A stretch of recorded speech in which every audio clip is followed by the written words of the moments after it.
Terredefrance.fr, le premier site d'articles français et patriotes, présente Sud Radio Berkov dans tous ses états. Le face-à-face. Et pour son face-à-face, André Berkov reçoit aujourd'hui l'ancien député et avocat Gilbert Collard qui nous présente ses mémoires, indéfendables mémoires aux éditions Mareuil. Alors, Gilbert Collard, j'allais dire ce cliché.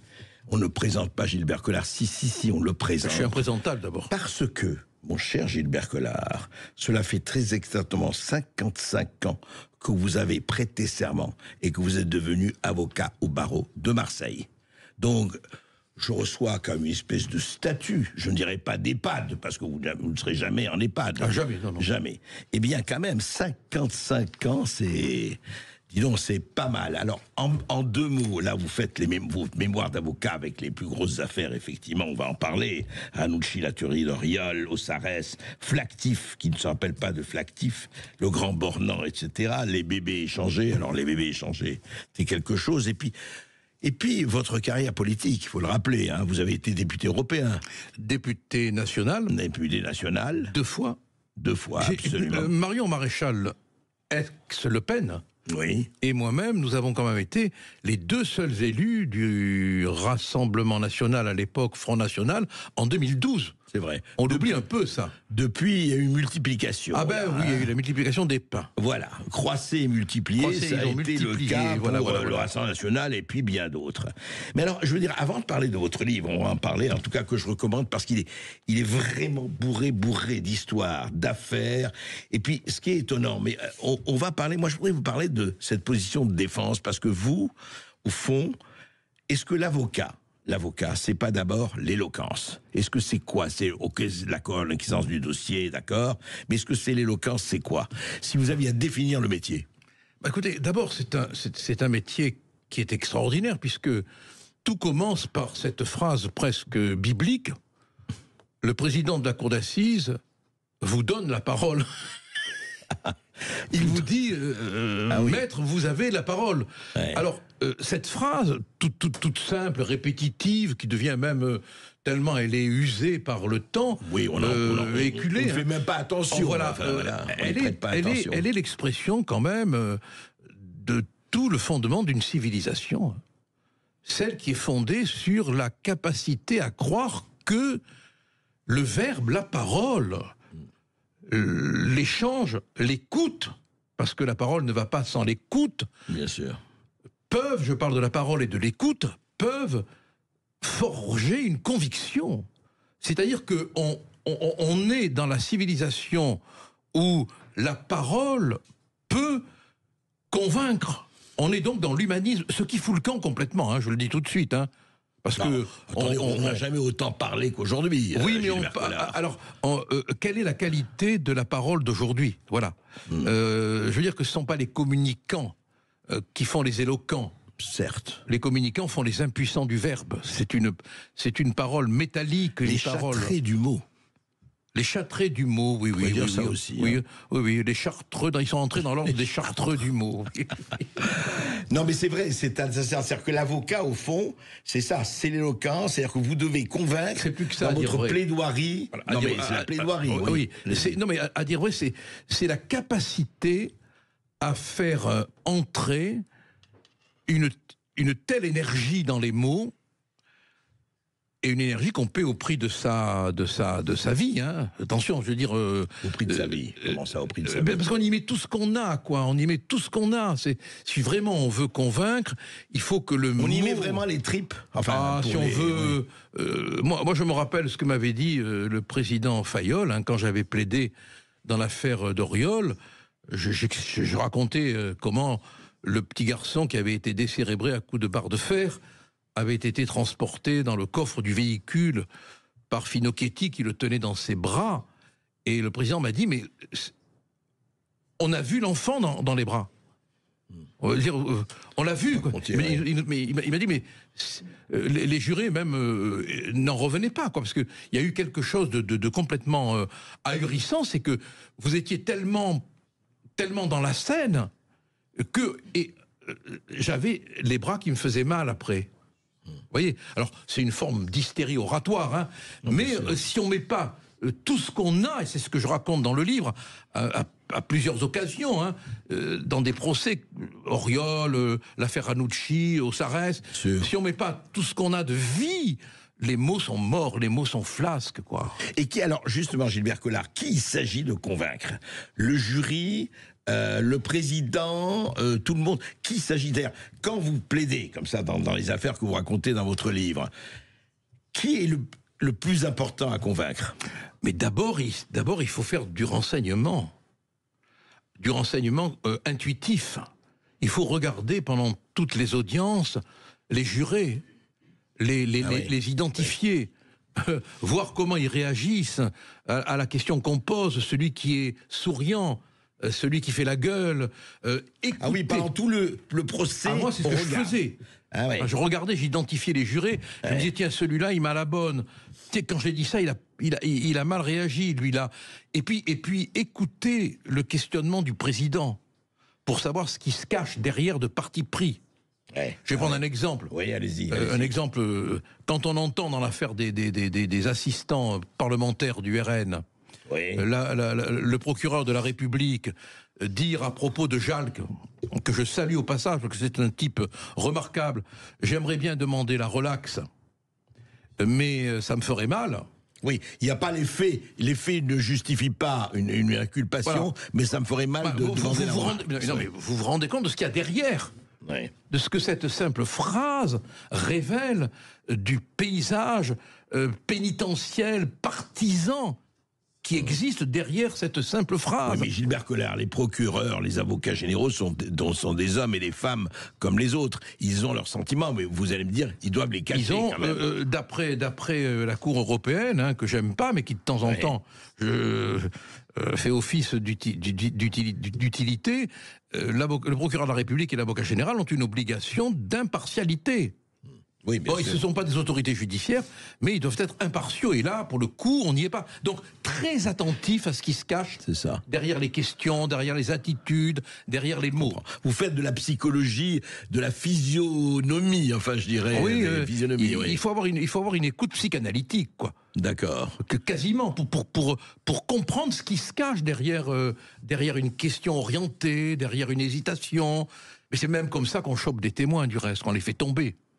On les fait tomber à travers une question qu'on pose, une réponse hésitante, le pourquoi vous hésitez, par exemple. Pourquoi vous avez attendu pour me répondre? Oui, vous essayez de déstabiliser aussi le témoin quand il est à charge. Enfin, oui. Ouais, moi, je me rappelle avoir interrogé... Donnez-moi un exemple, justement. Ben voilà, oui. Il y avait du reste Dupond-Moretti qui plaidait contre moi. Il avait fait acquitter le client en première instance. Ouais. Et le parquet avait fait appel. Donc on se retrouvait à la cour d'assises de Draguignan. Et il y avait un témoin, un expert, qui mettait hors de cause son client. Ça se passait très loin, très loin de Draguignan. Hein. Et je commence à interroger l'expert. Et j'avais des papiers sur moi. Ouais. Et je savais que cet expert mentait. Hein. Bon. Et je fais comme si j'avais des données objectives. Ah oui, prenez un papier, ah oui, ouais. Comme si vous aviez un dossier. Comme dans un film, quoi. Hein, bon.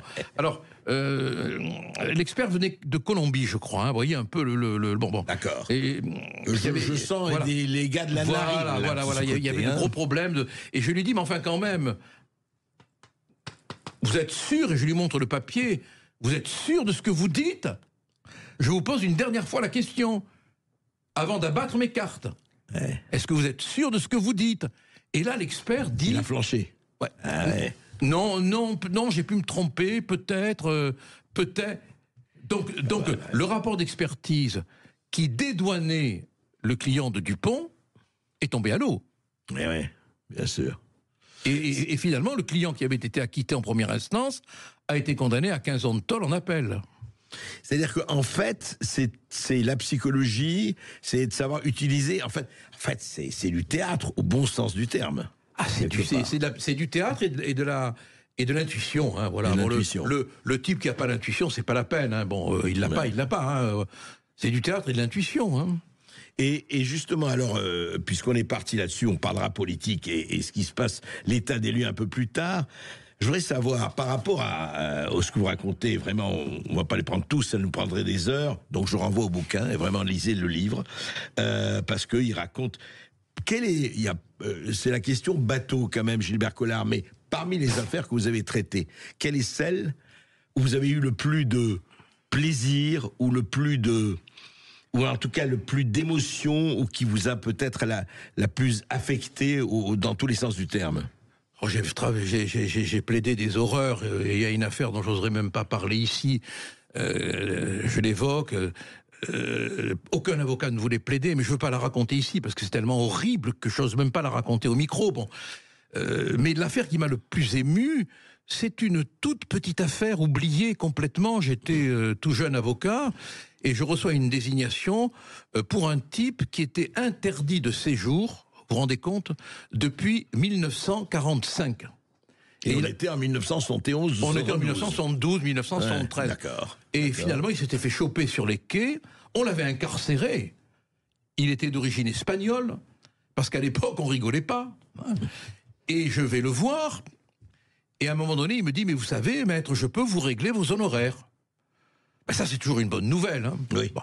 Je lui dis, mais comment allez-vous faire? Il me dit, écoutez, voilà, prenez contact avec l'ambassade d'Allemagne. Elle me verse une pension tous les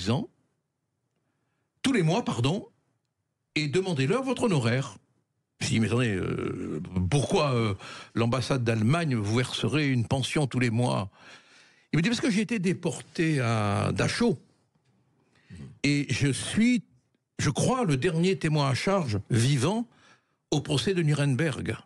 Vous êtes en train de me dire que un déporté, témoin à charge au procès de Nuremberg, est interdit de séjour depuis 1945 à France et qu'on n'a rien fait pour le réhabiliter. L'audience a lieu, je fais court, hein, et j'explique ça à la présidente. Document en main, hein. Elle est très perturbée. Il y a de quoi. Hein. Elle dit, on va rendre le jugement tout de suite, et je ne l'ai jamais vu une autre fois dans ma vie. Le tribunal s'est levé. Je ne l'ai jamais vu, hein. Le tribunal s'est levé pour relaxer mon client. À l'unanimité. À l'unanimité. Ouais. Et pour dire au procureur, le procureur avait requis la relaxe, hein. Ouais. Vous feriez bien maintenant de faire le nécessaire pour qu'il ait le droit de résider sur le territoire. Hein. Ça m'a, voilà, une histoire qui m'a bouleversé. Alors, on va continuer à parler après cette petite pause avec Gilbert Collard. Beaucoup de choses à raconter, évidemment. Et je crois qu'il si vous voulez réagir, voilà, si vous voulez poser votre question, un numéro de téléphone, le 0826 300 300. Terredefrance.fr, le premier site d'articles français et patriotes, présente Sud Radio Berkov dans tous ses états.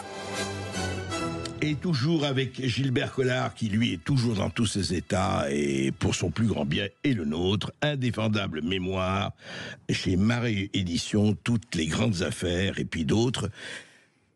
Gilbert Collard, est-ce que vous avez idée de combien, enfin je ne vous prends pas un chiffre exact, mais combien d'affaires vous avez traitées dans votre...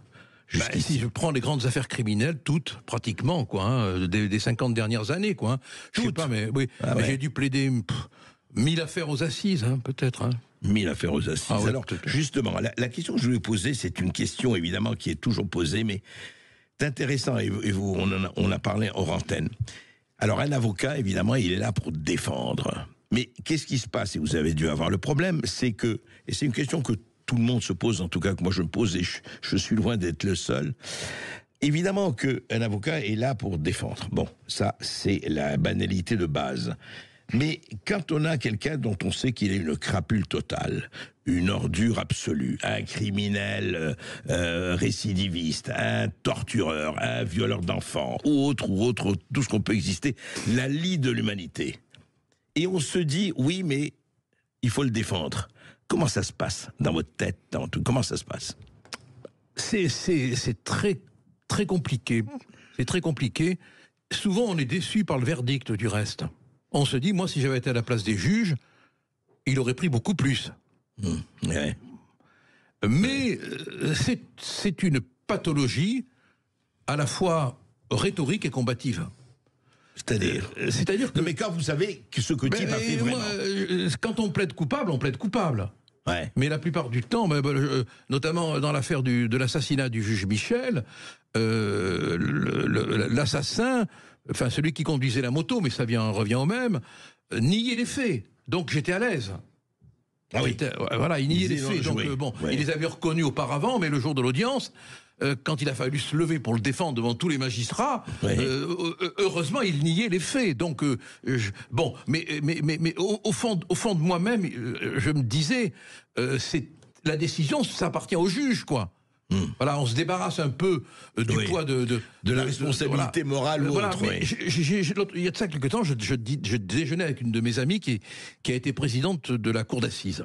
Je dis pas d'où pour ne pas l'impliquer. Bon. D'accord. Et je lui racontais que j'avais fait libérer l'assassin du maire de Bilbao, Luis Miguel Apalategui, parce que je m'étais rendu compte qu'il y avait une erreur sur le mandat d'extradition. Oui, erreur de procédure. Oui, on indiquait qu'il avait les yeux noirs alors qu'il avait les yeux bleus. Oui, c'est ça. Bon. Mais ça, c'est fascinant. Allez-y. Et alors, j'ai plaidé. Vous avez utilisé ça. C'était lui, à l'évidence. C'était lui. Bon, alors, le tribunal exigeait quand même qu'il soit hébergé. Et j'avais demandé à Monseigneur Etchegaray, basque, de l'héberger. Il n'y est pas resté longtemps avec l'évêque, je vous le garantis. Il est vite parti. Bon, mais j'ai utilisé ce subterfuge de droit pour le faire libérer. Et mon amie présidente de cour d'assises me dit « Mais moi, j'aurais jamais pu être avocate ». J'ai dit « Oui, mais quand même, c'est pas moi qui l'ai libéré. C'est le président de la chambre d'accusation à l'époque. » Oui, c'est intéressant parce que vous, utilisant, on peut se dire, c'est vrai que très souvent, on entend, vous savez, telle personne, oui, mais son avocat utilise un vice de procédure, il manquait un point virgule quelque part, enfin j'exagère, mais à peine, et puis il l'a libéré. Et donc vous dites, oui, vous dites, mais c'est pas moi, avocat, qui libère, c'est les juges qui ont décidé d'eux. Est-ce que vous débarrassez pas de quelques culpabilités? Moi, je suis parti. J'ai toujours dit que. Ouais. Alors là, c'était pas une nullité de procédure. C'était quand même un fait énorme. On demandait d'extrader une personne qui allait être garrottée. Parce que chez Franco, à l'époque, on garrotait. Ne l'oublions quand même pas. Tué par le supplice du garrot. Voilà, Luis Miguel Apalategui, il arrivait en Espagne, 3 semaines après, il était garrotté.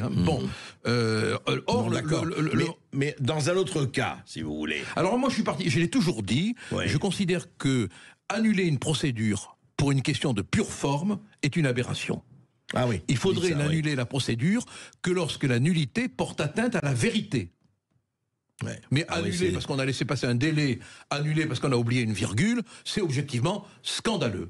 Je l'ai toujours prétendu et je continue à le prétendre. En revanche, quand on a affaire à un vice de forme qui entache de suspicion la vérité, là c'est autre chose. Oui, d'accord. Alors justement, parlons un peu de toutes ces affaires que vous avez eues. Mais attendez, on va en reparler, je crois, avec une petite pause. Non, on a un peu de temps et tant mieux. Alors, évidemment, je me dis quel choisir. On va pas raconter tout et encore une fois nous prendrez. Mais je voudrais parler, par exemple, de l'affaire Ossarès où effectivement, rappeler un peu ce que c'était général Ossarès. Ossarès, ça fait bon. Il était responsable des services spéciaux en Algérie. Pendant la guerre d'Algérie, au moment le plus chaud de la guerre d'Algérie. Et le gouvernement de Guy Mollet, socialiste, le ministre de la Justice s'appelait François Mitterrand, lequel du reste a appliqué la peine de mort à Tir-Larigot au passage. Absolument. Il faut rappeler ça. Non, mais j'ai des documents où il y a de la main de Mitterrand, rejet. Vous voulez dire que le responsable de l'abolition de la peine de mort... il a été pour la peine de mort pendant un bon bout de temps. Hein. Ouais. Ça, j'ai vu les documents. Bon, donc l'armée a les pleins pouvoirs. Ce qui veut dire qu'elle a les pouvoirs de police.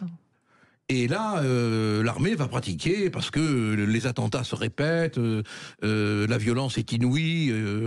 Il va pratiquer la torture. Il y a l'attentat de Milkebark, pardon. Elle va pratiquer la torture. Et Ossarès va révéler dans un livre qu'il a effectivement pratiqué la torture. Alors là, ça va être une explosion d'indignation, alors que tout le monde le savait. Mais personne ne le disait. Bon, lui, il le dit pour des raisons très compliquées que j'explique dans le livre, et il va être poursuivi. Et je me retrouve défenseur d'Ossarès. Évidemment, associé par Libération, par Le Monde, à la torture, alors que je suis un adversaire de la torture. Je pense qu'elle ne fait qu'alimenter le camp ennemi en militant. Hein. Je pense qu'il faut des interrogatoires. Vous avez défendu un tortionnaire. Oui, j'en suis très fier du reste, parce que c'était pas lui le tortionnaire, mais le gouvernement de Guy Mollet. Hein. Et je n'ai pas défendu le gouvernement de Guy Mollet. Oui, je ne sais pas totalement vos convictions, ça. Qu'est-ce qui a fait, justement, et vraiment on pourra en parler pendant des heures, qu'est-ce qui a fait que vous êtes entré en politique? Qu'est-ce qui vous a attiré vers la politique? Alors, un dernier mot sur Ossarès. Hein, je raconte dans le livre les entretiens que j'ai eus avec lui, parce qu'il est venu chez moi, et il m'a raconté, il a notamment été l'agent traitant d'Ho Chi Minh. Ossarès. Oui, et il avait envoyé un télégramme à éliminer... le grand leader vietnamien, bien sûr. Il faut tout sous-titrer maintenant, c'est ça. Et il avait envoyé un télégramme à éliminer d'urgence.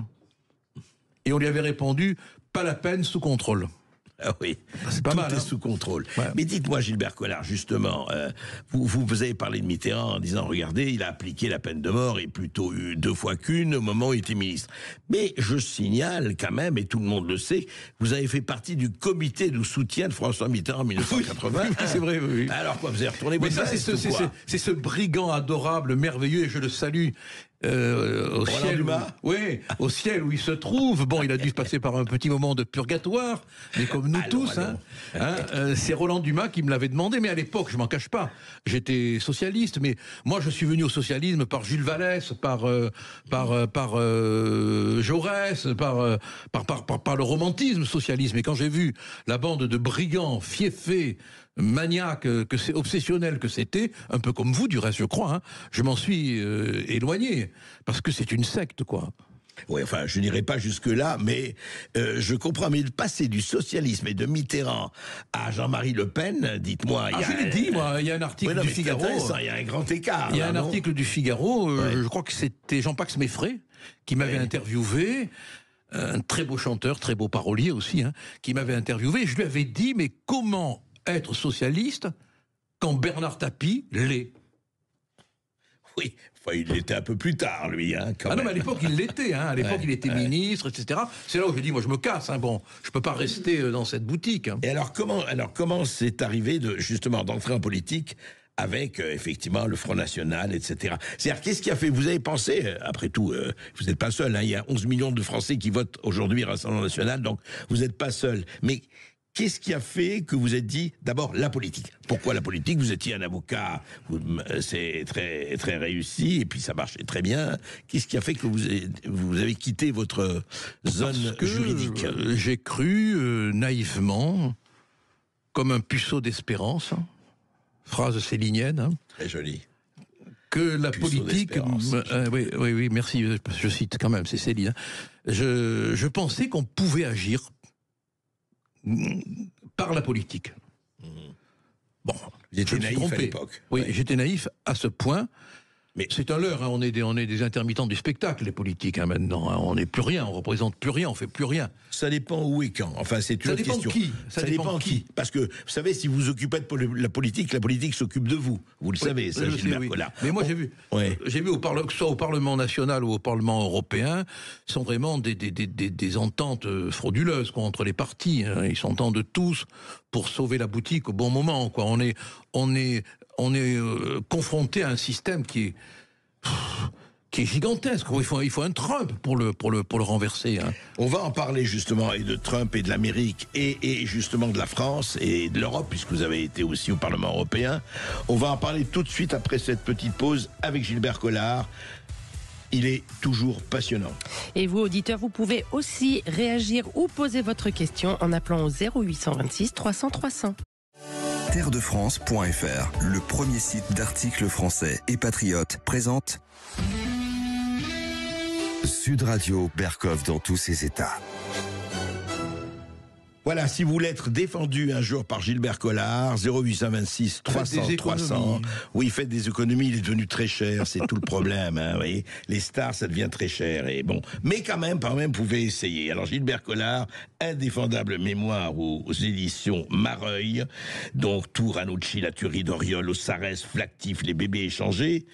Et c'est vrai, une carrière judiciaire formidable, mais une carrière aussi politique. Et en fait, c'est pas si éloigné. D'ailleurs, le nombre d'avocats qui sont entrés en politique est sorti d'ailleurs, hein, parce que heureusement, c'est des portes tournantes. Au fond, aujourd'hui, quand vous regardez le paysage politique français tel qu'on le vit, pour ne parler que de la France, on ne va pas parler du monde.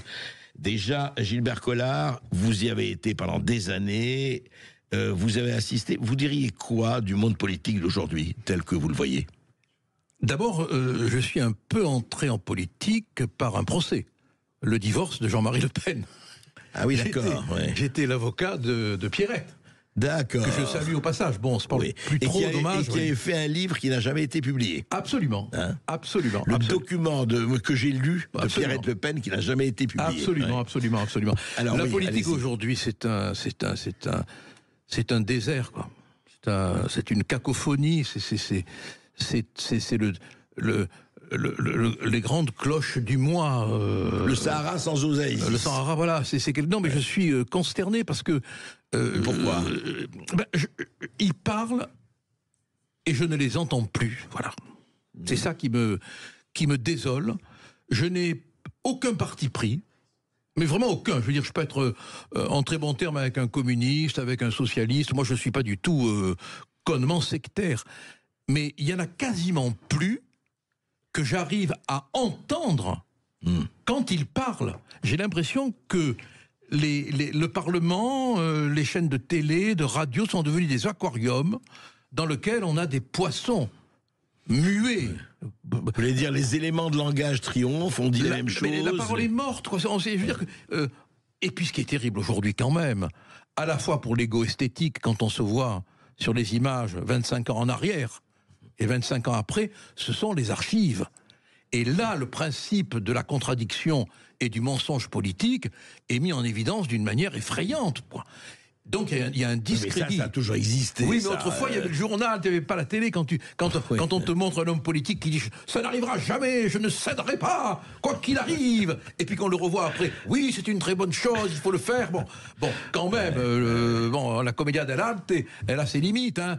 Alors, mais au-delà de tout ça, qui est technique, c'est cette espèce de dépossession du sens de la parole politique. Oui, vous voulez dire, en fait, c'est même pas parler pour ne rien dire. Non, c'est parler pour ne plus dire. C'est, parler pour ne plus dire. Voilà, on ne sait plus.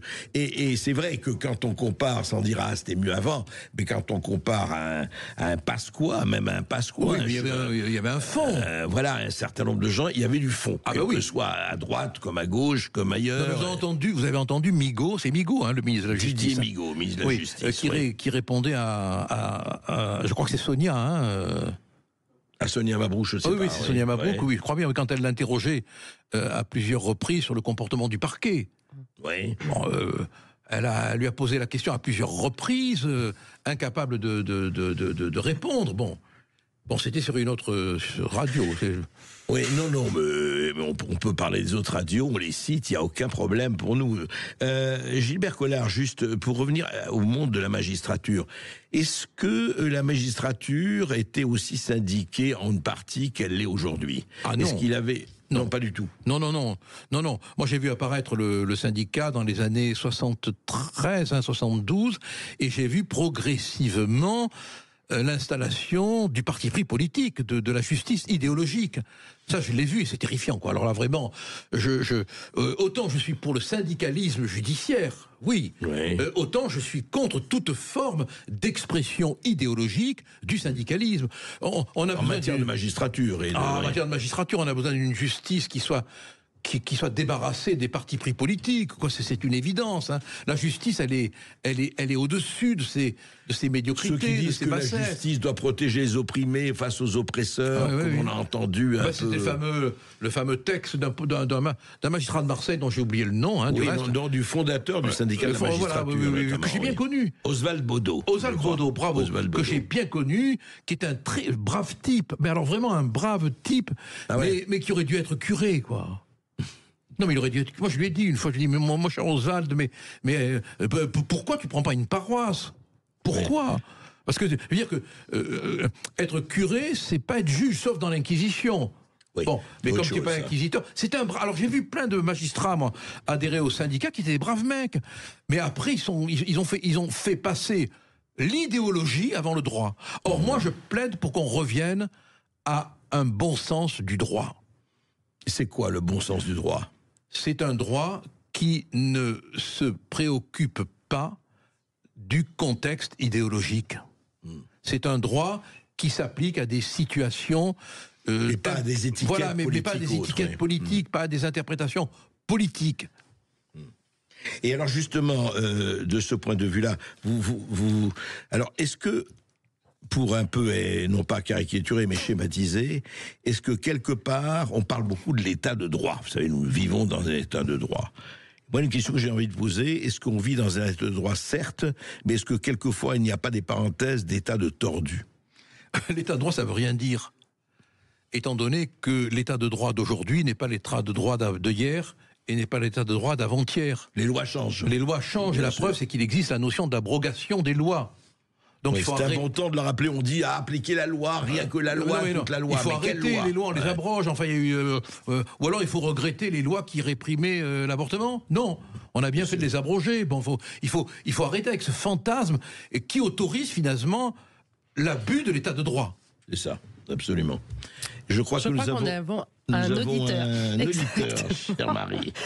Donc c'est Pascal de Grenoble. Bonjour Pascal. Bonjour Pascal. Oui, bonjour.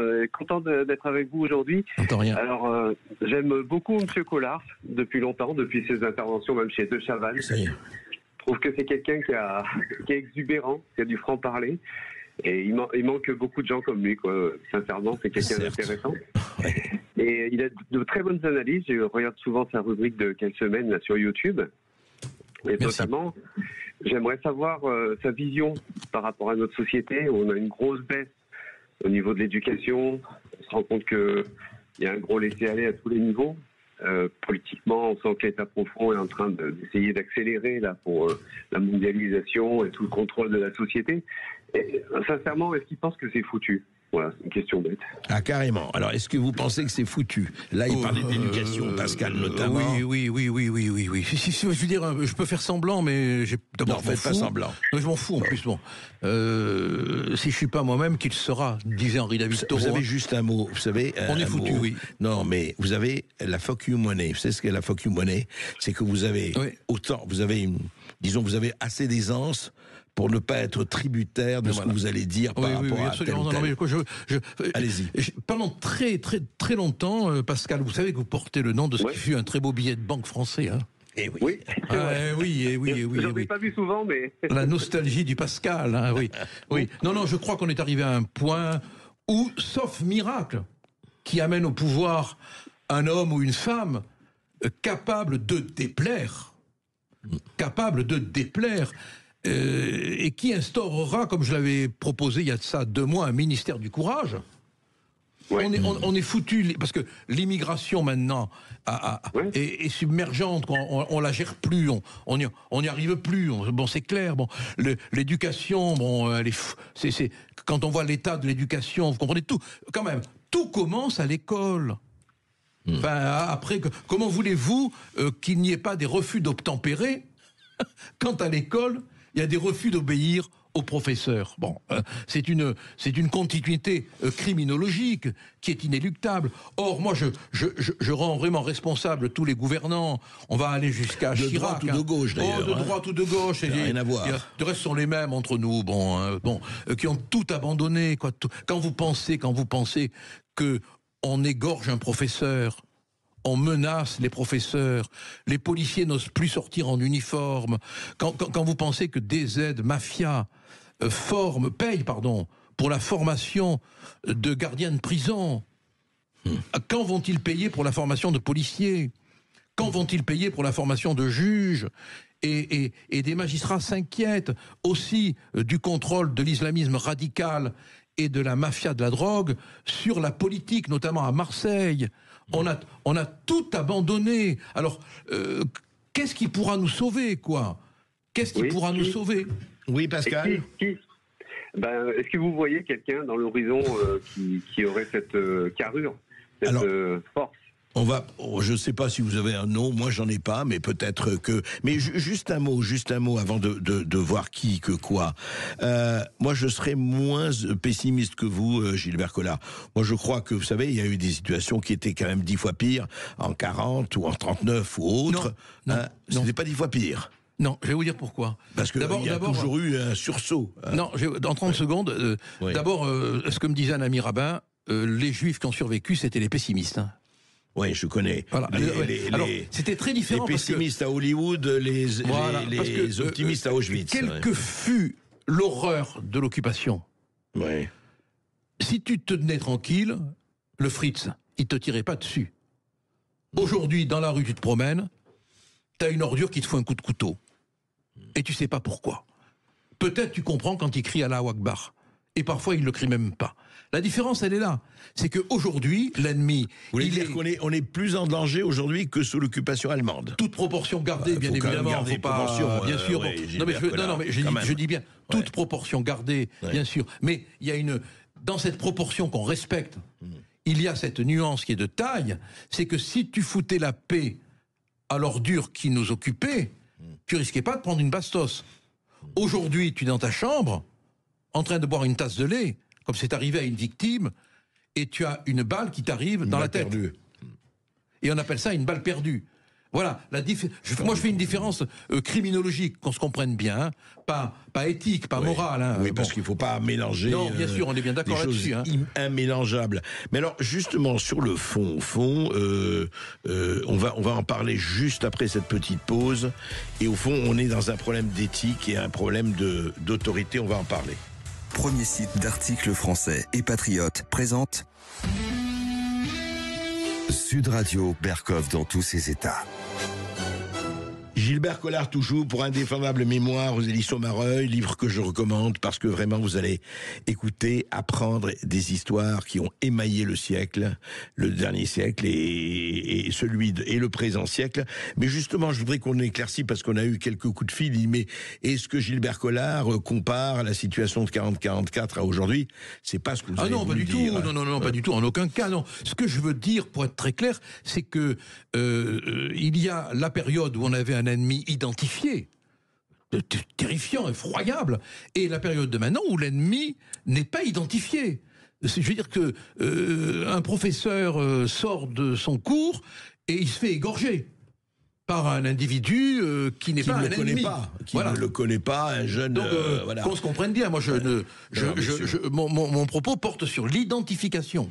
Bien sûr, et l'insécurité. Alors justement, par rapport à ça, Pascal demandait, mais qui, à votre avis, qui est-ce que ce n'est pas moins une question d'identité, de savoir qui, parce que ce serait un jeu qui n'est pas très intéressant aujourd'hui, que justement, vous parliez du courage. Mais le courage, Gilbert Collard, c'est pas un mystère, c'est une volonté. C'est quelqu'un qui on ne l'a pas, le courage.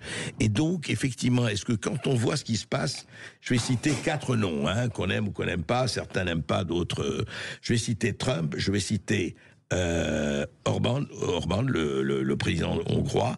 Je vais citer effectivement Javier Milei, l'Argentin, et Nayib Bukele, qui a réglé le problème de narcotrafic et du gangstérisme au Salvador d'une manière radicale, mais il vient d'être élu, je le rappelle, à 90% des voix, et il n'y a plus un homicide depuis un an au Salvador. Faut le rappeler, ça. Moi, je pense que les Françaises et les Français, pour être...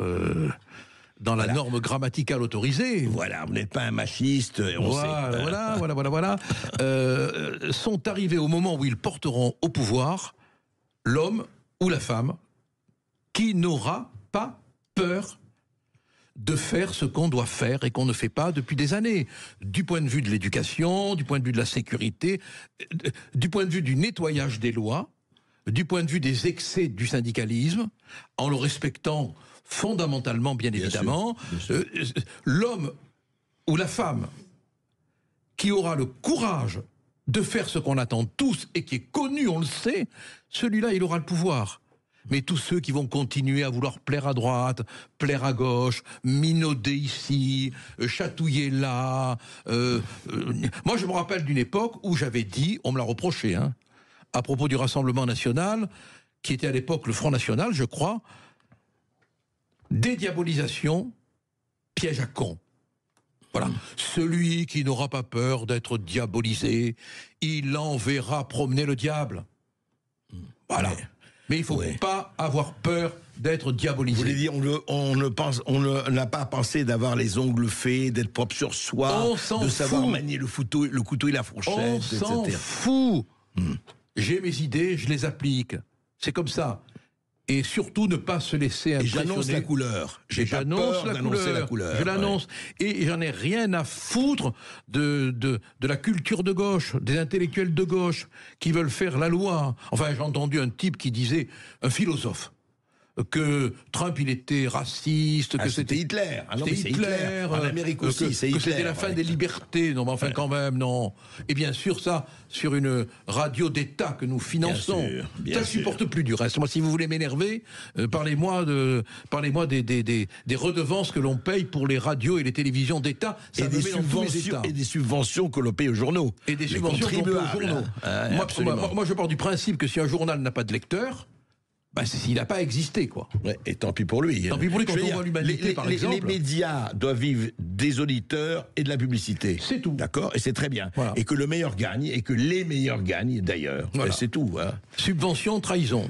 Voilà. Eh bien, je vais vous dire, il faut lire les indéfendables mémoires de Gilbert Collard, parce que lui, il les défend très bien.